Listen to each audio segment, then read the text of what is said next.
She married for companionship. They married her for access. At 69, Margaret Holloway did not think she was making a dangerous choice. She thought she was choosing quiet. Not the empty kind of quiet that follows loss. The earned kind after decades of staying afloat when no one else would hold the rope. She had lived inside routines most people never see. Sleeping in a back room that smelled faintly of bleach and old carpet because the night clerk called out again. Waking to the beep of the lobby, printer and the dull clack of room keys against the counter. Replacing a failed water heater before sunrise. Palms stinging from hot metal because one cold shower could start a wave of refunds she couldn't afford. Running payroll twice, then once more, because a single mistake could cost a loyal employee their rent. So when she let herself consider marriage again, it didn't feel like a leap. It felt like settling into a chair that had finally been waiting for her. Someone across the table, someone who listened to the day's small details and understood why they mattered. Thomas Reed seemed built for that. He was 72, neatly dressed, careful with his words. A retired insurance sales manager who spoke in calm sentences and deliberate pauses. He listened more than he interrupted. When Margaret described a slow month, he didn't jump to advice. When she mentioned a repair backlog, he didn't mock the cost. He nodded. He asked how she slept. He remembered the names of the staff who had been with her for years. To Margaret, that restraint looked like respect. They married quietly, no grand celebration, just a modest ceremony, and a dinner that ended early, the kind where the plates were cleared before anyone could turn sentimental. The next morning, she returned to the hotel as usual. She unlocked the office door herself. The ledger sat exactly where she left it. The keys hung in the familiar order. The hallway outside her office carried the same faint hum of the ice machine. Nothing seemed different. That was the illusion. The first sign didn't arrive as a fight. It arrived as a question. Soft, reasonable, easy to agree with if you weren't listening closely. Thomas asked whether she had ever considered simplifying her holdings. Not selling, not transferring, just simplifying. Margaret kept her tone even. She said the structure was old, complicated, better left alone. Thomas accepted that answer quickly, too quickly. Soon his children began to appear, not all at once, one at a time. As if coincidence were a schedule, they toured the hotel the way polite guests do, smiling, observant, careful to compliment the right things. They praised the cleanliness, the location, the steady occupancy. They looked impressed in a way that felt measured. Then the questions started. How many rooms stayed full year-round? What kind of financing had funded the last renovation? Whether the property had ever been leveraged for expansion? Who held final authority when decisions had to be made fast? Margaret noticed the shape of it. No one asked how she'd survived the early years. No one asked what it cost to keep the doors open. They didn't circle her life. They circled control. At night, alone in her room, she replayed the conversations. Not the words, the timing, the pauses, the quick glances between siblings. The way Thomas sat back and let them speak, watching Margaret's face as if he were studying a policyholder. Margaret had spent 40 years reading markets, weather, and people. She knew the difference between curiosity and assessment. She also knew how quickly assessment can become entitlement. Still, she didn't confront them. Not yet. Instead, she did what experience had taught her to do when the floor shifted. She stayed still. She spoke less. She offered nothing extra. She did not say that every building was in her name alone. She did not say there were no partners, no shared titles, no lingering claims. She let them carry the assumptions they arrived with. Margaret told herself it was temporary, that families needed time, that remarriage at this stage came with awkward adjustments. What she didn't understand, what she couldn't see yet, was that the plan was already moving, quietly, deliberately, without her consent. The marriage had not given her safety. It had placed her inside someone else's strategy, and the only thing standing between Margaret Holloway and total erasure was the silence she had chosen to keep. Margaret Holloway was 33 when the phone rang. It was early, too early for ordinary calls. The voice on the other end was steady, practiced, already carrying the weight of bad news. By the time the call ended, Margaret understood two truths that would shape the rest of her life. Her husband was gone, and the future he had shared with her had ended without warning. The motel sat off a narrow stretch of highway where trucks passed without slowing. The sign flickered more than it stayed lit, buzzing softly in the evenings like an insect that refused to die. There were 12 rooms, plumbing that groaned in winter, and a roof that leaked every spring no matter how many times it was patched. It wasn't an inheritance. It was a burden handed over without instructions. Margaret didn't know how to run a motel. What she knew was how not to quit. She learned by necessity, not choice. She learned which repairs could wait until the off-season and which would shut her down overnight. She learned how to talk to suppliers who assumed a young widow would accept unfavorable terms out of fear. She learned how to look at balance sheets without flinching, even when the numbers told her she was one storm away from failure. Her son Daniel slept in a narrow room behind the front desk.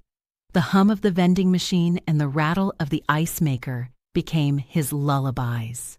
When guests complained, Margaret apologized once and fixed the problem herself.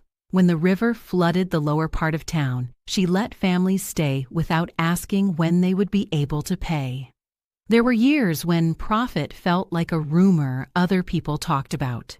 Years when payroll came before groceries and groceries came before sleep. Years when she signed loan documents at the kitchen table, hands shaking so badly she had to pause before finishing her signature. Still, the doors stayed open. Gradually, the motel stabilized. Margaret reinvested everything she could spare. One repaired pipe at a time, one replaced mattress, one small upgrade each season, chosen carefully, paid for slowly. A second property came years later, smaller, closer to the interstate, easier to maintain. It wasn't a leap. It was a calculated risk taken after long hesitation. Much later came a modest hotel. No glass atrium, no marble floors, just clean rooms, dependable heat, and a staff that stayed because while they were treated fairly. Each building carried its own history. Storms that cut the power for days, winters that froze pipes solid, guests who left behind damage, notes of gratitude, or nothing at all. Margaret remembered them all. She kept meticulous records, not because she enjoyed paperwork, but because numbers were memory. Every ledger told her how close she had come to losing everything. Every maintenance log was a record of survival, not luxury. The properties were always in her name, not out of pride, out of clarity. Margaret learned early that shared ownership blurred accountability. Blurred accountability delayed decisions. Delayed decisions closed businesses. Daniel grew up watching his mother work without complaint. He learned how to change light fixtures before algebra. He learned that stability wasn't promised. It was built, inch by inch. By the time he left home, the hotel stood as proof of a life reclaimed. Not wealthy, not easy, but secure. That security was what made it dangerous. To outsiders, the buildings looked like assets waiting to be optimized. To Margaret, they were evidence of grief endured, of a child raised alone, of a woman who never waited to be rescued. So, when she later chose silence about ownership, it wasn't accidental. It was informed. 40 years had taught her one lesson above all others. What you build alone, you protect alone. And she had built everything with her own name on the door. By the time Margaret Holloway turned 67, the hotel was quiet in a way it had never been before. Not empty, just thin. Guests came and went. Staff followed the same routines they always had. Phones rang, printers hummed, reservation screens refreshed. The business functioned. But outside of it, the hours stretched longer than they used to. Daniel had moved several hours away for his position with the state. Their calls became scheduled instead of spontaneous, predictable, shorter. He always sounded busy, and Margaret made sure she sounded fine. She understood this was natural. She had raised him to leave, not to circle back. Still, when the phone went silent at night, the silence stayed. It filled rooms that work could no longer occupy. Mornings arrived without urgency. Margaret drank her coffee standing at the counter, watching steam rise and disappear. Evenings ended without conversation. The hotel's noise stopped at the office door, and beyond it, there was nothing pressing her forward. It was during this stretch of days that Thomas Reed entered her life. They met through community gatherings, local dinners, charity events, functions that wrapped up before dark. Thomas did not arrive loudly. He did not dominate space. He waited, the way people do when they expect to be noticed eventually. He spoke gently, asked questions that felt thoughtful rather than strategic. He never rushed Margaret's answers. When she paused, he waited. When Margaret spoke about her work, Thomas listened to the parts most people skipped, not just the growth, the setbacks, the nights she slept in the office during storms, the repairs that cost more than they should have. He didn't interrupt. He didn't compete. He didn't try to impress her with his own experience. That alone set him apart. He spoke about his past carefully. 2 marriages. Both ended quietly. No anger offered. No blame assigned. He framed them as chapters that had closed without needing to be explained. Margaret took that restraint as maturity. Their companionship formed slowly. Shared breakfasts where the conversation drifted without effort.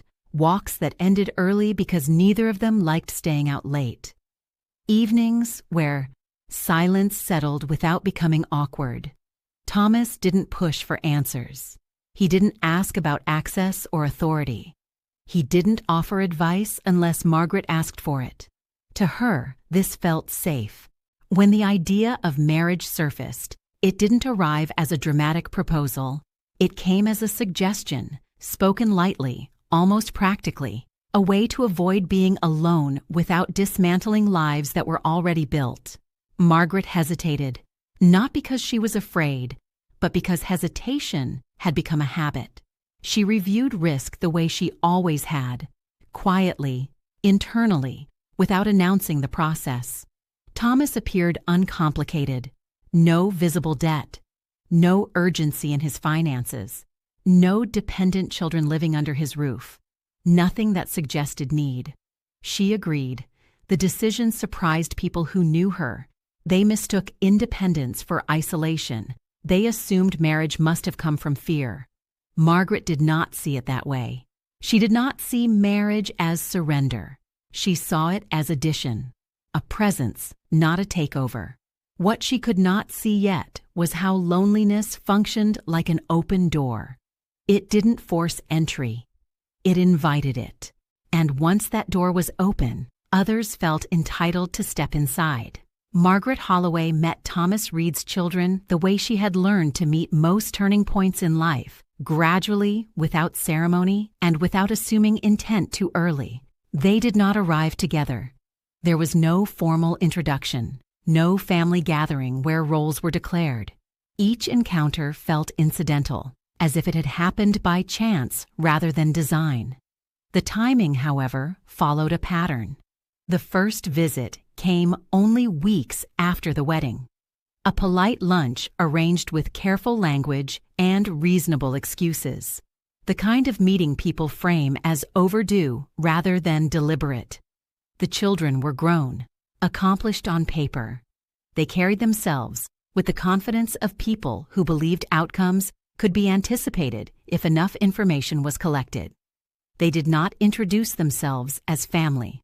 They introduced themselves as professionals. Kevin spoke first. His tone was casual, but his questions were shaped like assessments. He framed observations as if they were neutral, the way people do when numbers matter more than context. Sandra followed. Her attention did not settle on faces.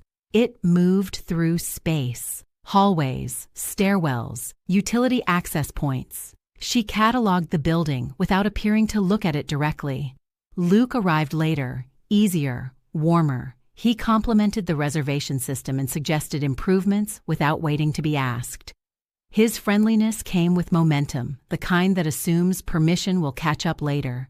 None of them asked how long Margaret had owned the properties. None asked what the early years had been like. No one wanted to hear about the nights she slept in the office or the winters she kept the heat running at a loss.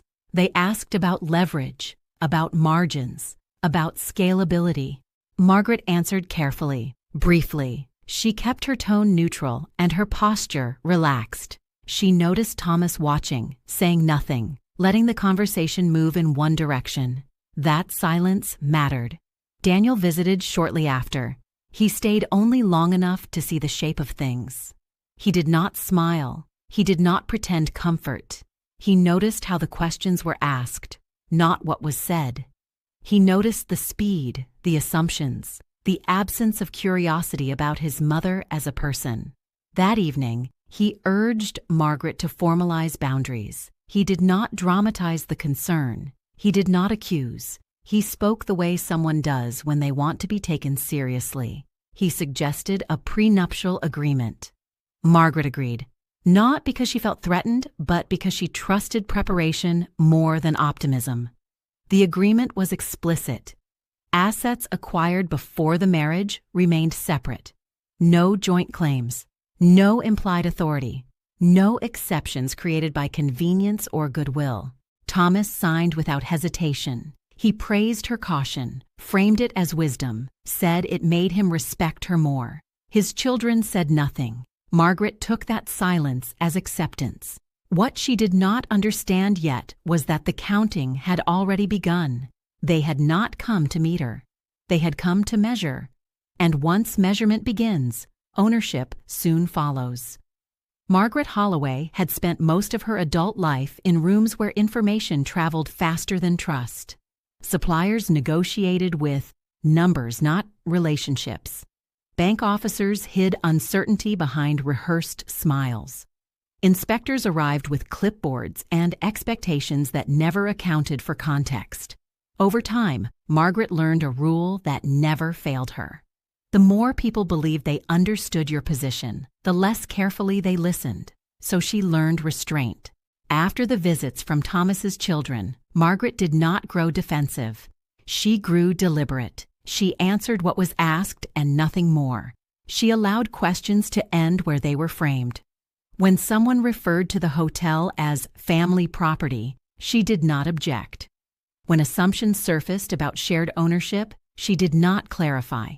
Not because those assumptions were true, but because correcting them would change behavior. Margaret recognized the moment when curiosity hardens into urgency. She had seen it with buyers who smiled too easily, with lenders who leaned forward too quickly, with investors who mistook openness for access. Once people sensed entitlement, boundaries became obstacles rather than agreements. The truth itself was uncomplicated. The hotel and the motels belonged entirely to her. There were no partners, no unresolved claims, no shared titles waiting to be activated. But she also knew something else with equal certainty. Once that truth was spoken aloud, it could not be retrieved. It would reshape conversations. It would accelerate plans. It would invite pressure dressed as concern. Silence, by contrast, bought time. Thomas did not press her. He framed his questions as care. He spoke about planning, about legacy, about making things easier for everyone involved. His tone suggested patience, but his timing suggested something else. Margaret listened. She nodded. She responded with generalities that revealed nothing new. At night, alone in her office, she reviewed documents with the focus of someone who knew attention was becoming necessary. She confirmed that titles were clean, that records matched memory. That authority had not drifted without her noticing. This was not fear. It was readiness. Daniel noticed the change. He did not ask for details. He watched how his mother spoke, how she paused, how she chose words carefully. Margaret told him only what he needed to know, that she was paying attention and that nothing had been signed. She did not want alarm. She wanted clarity. Silence became her filter. Those who respected boundaries grew patient. Those who sought control grew restless. The difference revealed intention without confrontation. By saying nothing, Margaret was not giving ground. She was marking it. And the ones who intended to cross that line were beginning to show themselves. The danger was no longer what they wanted. It was what they had already begun. 2 years into the marriage, Margaret Holloway noticed a shift that did not announce itself loudly. It arrived as a change in rhythm. Conversations moved faster than they used to. Suggestions came pre-packaged with timelines. Ideas were framed as if agreement were inevitable rather than requested. Thomas began using language that implied momentum instead of choice. Refinancing, optimization, expansion. He spoke as though motion itself were justification. His children followed the same pattern, each in their own register. Kevin sent articles about market cycles and interest rate windows, always framed as helpful information. Sandra sketched hypothetical layouts on restaurant napkins, discussing possibilities that assumed future access. Luke talked about online platforms and digital conversion, describing systems that required permissions no one had yet granted. None of it was overtly aggressive. That was what made it effective. Margaret listened without committing. She nodded when appropriate. She asked neutral questions. She let conversations end without resolution. Then one afternoon, a folder appeared on the edge of her desk. It wasn't placed directly in front of her. It rested just close enough to be noticed, as if it had wandered there on its own. No explanation accompanied it. No urgency was declared. Inside were figures, brokerage estimates, projected timelines. One motel, identified by address and square footage, had been categorized as a non-core asset. Margaret felt a tightening in her chest, not panic, recognition. She did not confront Thomas. She did not ask who had prepared the documents. She closed the folder carefully and returned it to the same spot. That evening, she asked her attorney to review recent activity. Not everything. Just enough to see where movement had occurred. The findings were precise. There had been inquiries, discussions, preliminary communications with third parties. Nothing finalized. Nothing yet requiring her signature. But the machinery was in motion. Margaret understood what that meant. Plans rarely begin with permission. They begin with assumption. When she raised the issue with Thomas, he responded smoothly. He framed it as misunderstanding, an overeager step taken in the interest of efficiency, a process that had gotten ahead of itself. Margaret accepted the explanation outwardly. Inwardly, something settled into place. This was not enthusiasm. It was rehearsal. Someone was practicing a future that did not include her consent. The silence that had once protected her now showed its limit. It had bought time. It had revealed intent. Now it demanded response. Margaret Holloway had always believed that paper told the truth. Not because it was honest, because it was traceable. People could forget what they said. They could deny conversations. They could reshape memory when it suited them. Documents, however, carried their own memory. They recorded sequence. They revealed intention without needing emotion. That belief had guided Margaret through decades of business. Now it turned from habit into defense. At her request, her attorney initiated a full review, not just of ownership, of authority, anything that allowed decisions to move forward without Margaret's presence or consent. The results did not arrive all at once. They came in layers. The first discrepancy was small enough to miss if someone wasn't looking closely. A filing with the county bearing Margaret's name. Correct spelling, correct address. The signature was wrong. Margaret sat still as the document was placed in front of her. Her expression did not change. She did not need to compare it to memory. She knew her handwriting the way a person knows their own voice. Soon after came another document, a limited authorization granting negotiation power over property discussions. Dated weeks earlier, never shown to her, filed cleanly as if it belonged. This was not clumsy imitation. It was substitution. Margaret did not react outwardly. She asked for copies. She asked for timestamps. She asked for filing history. The pattern clarified. These documents were not mistakes. They were steps. They had been designed to sit quietly in place, ready to be activated when resistance appeared. When confronted, Thomas did not panic. He did not plead. He narrowed the issue, shrinking it into something technical, a clerical error, a misunderstanding escalated by legal caution. Margaret did not argue. She did not correct him. She asked one question. Why had the document been filed at all? There was no answer that fit the record. That silence was different from the others she had encountered. It wasn't restraint. It was exposure. Margaret understood the shift immediately. Up to this point, intent could be softened, reframed, or denied. Now it was recorded. The paper had already spoken. This was no longer about trust. It was about removal. Someone had expected her not to notice. Someone had mistaken her quiet for absence. Paper did not forget. And it had just told her exactly what she was facing. Once the forged documents were identified, the investigation did not move outward. It moved backward. Margaret's attorney did not begin by asking what had gone wrong. She asked what had been prepared. In her experience, damage rarely appeared suddenly. It was assembled in advance, piece by piece, under the appearance of care.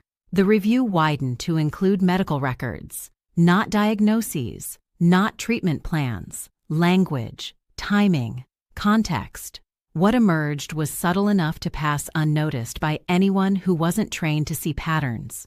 Routine appointments, notes about sleep disruption, mentions of fatigue, a brief consultation that ended without follow-up. Nothing alarming on its own, everything alarming in sequence. The records had been reorganized, not altered, reframed. Ordinary complaints had been grouped into a narrative that suggested decline.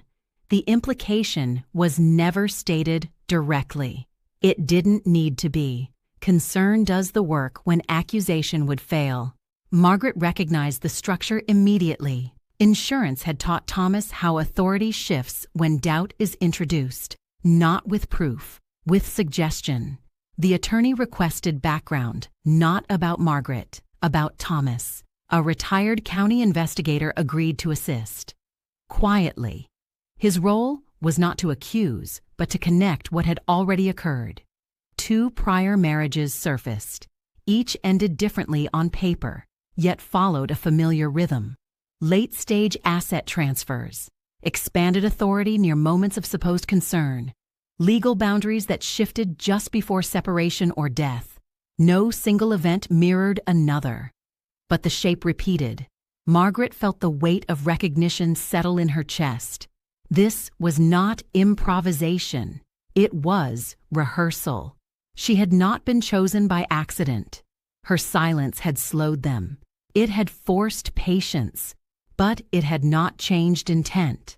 The plan was no longer about selling a motel. It was about rendering her objection irrelevant, to question her memory, to doubt her judgment, to reposition her as someone who needed managing rather than listening. Margaret understood the real threat now. They were not trying to take her buildings. They were trying to take her voice. And once a voice is questioned, everything built with it becomes negotiable. Margaret Holloway did not confront Thomas Reed behind closed doors. Private conversations favored people who could revise the truth after the fact. They softened accountability. They allowed tone to replace record. Margaret had no interest in tone. The invitation she sent was deliberately ordinary. A family dinner, no urgency, no warning language. The kind of gathering people accept without suspicion because it feels routine. The private dining room sat just off the hotel lobby. Sound carried faintly through the walls, but never clearly enough to become public. The lighting was neutral, the table long and undecorated. It was a room designed for agreement, not conflict. Thomas arrived early. He always did when he wanted control of atmosphere. He stood near the window, posture relaxed, expression patient. It was the face he had used for years when convincing others that delay was in their best interest. Kevin entered next. His eyes moved automatically, mapping exits and sightlines. He didn't look for people first. He looked for leverage. Sandra followed. Her attention tracked surfaces rather than faces, measuring space the way she always had. She took a seat without speaking, already assembling contingencies in her mind. Luke came last, smiling easily, filling the room with casual remarks meant to lower guard and establish comfort. He spoke to staff by name. He mentioned efficiency. He assumed familiarity. They expected Margaret to arrive like a guest. She arrived like an owner. No papers, no visible preparation, no hesitation. She took her seat at the head of the table and folded her hands, posture steady, gaze level. Silence followed her in, not awkward but alert. 3 others entered behind her. Her attorney, calm and composed. A retired county investigator, intentionally unremarkable. And 2 figures Thomas did not recognize immediately but would soon remember. Recognition reached him late. Then, all at once. Margaret did not raise her voice. She did not open with accusation. She began with time. Dates, sequences, timelines. She described when the first refinancing conversations surfaced, when negotiation drafts appeared without her knowledge, when authority began behaving as if it belonged elsewhere. The attorney placed the first document on the table. Slowly, with care. A county filing. Margaret's name. Correct spelling. Correct address. Wrong signature.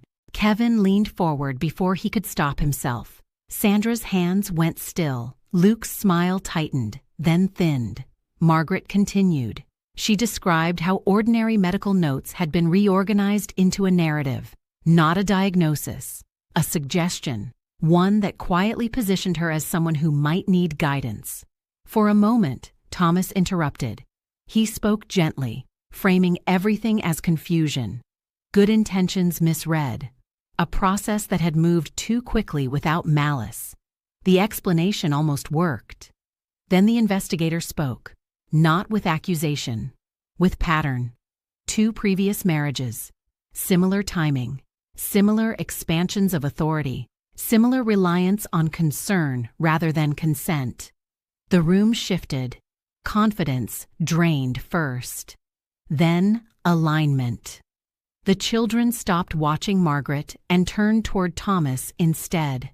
Margaret felt the moment clearly, the instant a plan realized it had been seen. Law enforcement entered without ceremony. No raised voices, no urgency. Presence alone was enough. Identification was confirmed. Documents were collected. Questions were asked. Margaret watched without expression, not with satisfaction, with resolution. This was not confrontation. It was exposure. What had been built to function in silence collapsed in full light. Margaret did not speak again. She did not need to. The truth had finished the work. What followed did not feel dramatic. It felt inevitable. Once the events of that evening were documented, the process moved forward with the steady weight of procedure. There were no public statements, no emotional interviews, no need for explanation. The records spoke clearly enough on their own. County filings collected at the hotel were cross-checked against originals. Digital correspondence was recovered and time-stamped. Draft agreements were traced back to their source. Authority chains were mapped with precision. What had once looked like coincidence now appeared as sequence. Thomas Reed was taken into custody days later. He was detained at his residence early in the morning. Quietly, without resistance that mattered. His children followed through warrants and summons that arrived without negotiation. Each faced questions that could not be softened by tone or familiarity. Professional titles offered no insulation. The charges were specific: forgery, fraud, conspiracy. Hearings came next, then trials. Margaret did not attend them in person. She had no need to be seen. The case did not depend on her performance. It depended on pattern, record, and consistency. The verdicts were delivered in sequence. Guilty. The determination was not rooted in a single dramatic act, but in the accumulation of small, deliberate steps taken over time: forged filings, unauthorized negotiations, the systematic attempt to reframe competence as concern. Sentences varied. Accountability did not. No claim to Margaret Holloway's properties was recognized. No authority over her decisions was granted. Every structure she had built remained legally intact, unencumbered by implication or assumption. When the legal process concluded, Margaret returned to the hotel as she always had. She unlocked her office door herself. The same keys rested in her palm. The same desk waited inside. Nothing had changed. Everything had. She reorganized operations with Daniel, not for growth, but for protection. Access protocols were formalized. Documentation systems tightened. Authority was clarified in language that left no room for reinterpretation. Staff noticed the difference without being told, not in policy, but in presence. Margaret moved with the certainty of someone whose boundaries no longer required explanation. She spoke less, but when she did, there was no hesitation. Margaret understood now what her silence had protected. It had protected her authority, her memory, her right to be believed.